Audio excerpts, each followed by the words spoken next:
Hope today India news and entertainment లోకి స్వాగతం. నేను మొహమ్మద్ అబ్దుల్ బారీ. ఈ రోజు ముఖ్యాంశాలు. తెలంగాణలో 3వ దశ పంచాయతీ ఎన్నికల పోలింగ్ ఈ రోజు జరగనుంది. 3752 సర్పంచ్ స్థానాలకు 12652 మంది అభ్యర్థులను పోటీలో ఉన్నారు.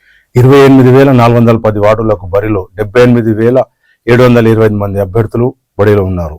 మధ్యాహ్నం 1 గంట వరకు కొనసాగనున్న పోలింగ్ మధ్యాహ్నం 2 గంటలకు కౌంటింగ్ ప్రారంభం కానుంది.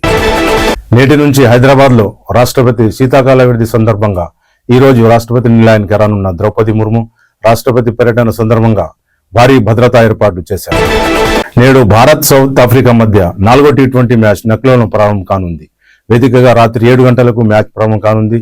5 మ్యాచ్ల సిరీస్ లో 2-1తో భారత్ ముందంజలో ఉంది. తెలంగాణలో ఇంటర్ పరీక్షల తేదీలను మార్పు చేశారు.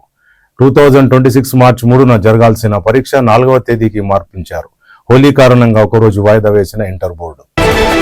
జర్మనీలో రాహుల్ గాంధీ పర్యటించారు. BMW ప్లాంట్ ను సందర్శించిన రాహుల్ గాంధీ తయారీ రంగంలో భారత్ పూర్తిగా వెనుకబడిందని ఆయన అన్నారు. తయారీ రంగంపై కేంద్రం దృష్టి పెట్టాలని రాహుల్ గాంధీ అన్నారు. చిరు వ్యాపారులను కేంద్రం పట్టించుకోవడం లేదని రాహుల్ గాంధీ వివరించారు. నేడు 5 ఎమ్మెల్యేల అనర్హత పిటిషన్పై తీర్పు ప్రకటించనున్న స్పీకర్. ఇప్పటికే 5 ఎమ్మెల్యేల అడ్వకేట్లకు నోటీసులు పంపిన స్పీకర్ మధ్యాహ్నం 3:30 స్పీకర్ కార్యాలయానికి బీఆర్ఎస్ ఫిరాయింపు ఎమ్మెల్యేల అడ్వకేట్లు అరకెపుడే గాంధీ, తెల్లం వెంకట్రావు, బండి కృష్ణమోహన్ రెడ్డి, ప్రకాష్ గౌడ్, గడ్డె మహిపాల్ రెడ్డి అనర్హత పిటిషన్లపై నిర్ణయం తీసుకున్న స్పీకర్. కామారెడ్డి జిల్లాలోని బిక్కనూరు మండలం పెద్దమల్లారెడ్డిలో పెద్ద పులి హల్చల్ చేసింది. 24 గంటల్లో 3 లేగ దూడలపై దాడి చేసిన పులి బిక్కనూరు, దోమకొండ, బీబీపేట మండలాలపై రైతుల్లో ఆందోళన నెలకొంది. రోడ్డు ప్రమాదాల నుంచి వన్యప్రాణుల రక్షణ కోసం వినూత్న ప్రయోగం చేశారు. Red table top black marking తో రహదారి నిర్మాణం చేశారు. మధ్యప్రదేశ్లోని భోపాల్ జబల్పూర్ మార్గంలో రోడ్డు నిర్మాణం చేశారు. దేశంలోనే ఇది తొలి రెడ్ టేబుల్ రోడ్డు అంటూ కేంద్ర మంత్రి నితిన్ గడ్కరీ ట్వీట్ చేశారు. పంచాయతీ ఎన్నికల్లో ప్రత్యేకంగా నిలిచిన బరంపూర్ గ్రామం గత 69 ఏళ్లుగా ఏకగ్రీవం అవుతున్న బరంపూర్ సర్పంచ్ స్థానం ఈసారి ప్రజాస్వామ్యబద్ధంగా ప్రత్యక్ష ఎన్నికలు జరిగాయి.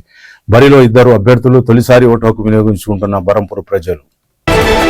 ఇథియోపియా పార్లమెంట్ లో మోడీ ప్రసంగించారు. ఇథియోపియా చరిత్ర ఎంతో పురాతనమైందని, సబ్కా సాత్ సబ్కా వికాస్ నినాదంతో మేము ముందుకు వెళ్తున్నామని ప్రధాని అన్నారు. వసుదైక కుటుంబానికి భారత్ కట్టుబడి ఉంటుందని, ప్రపంచమంతా ఒకే కుటుంబం అని ఆయన అన్నారు.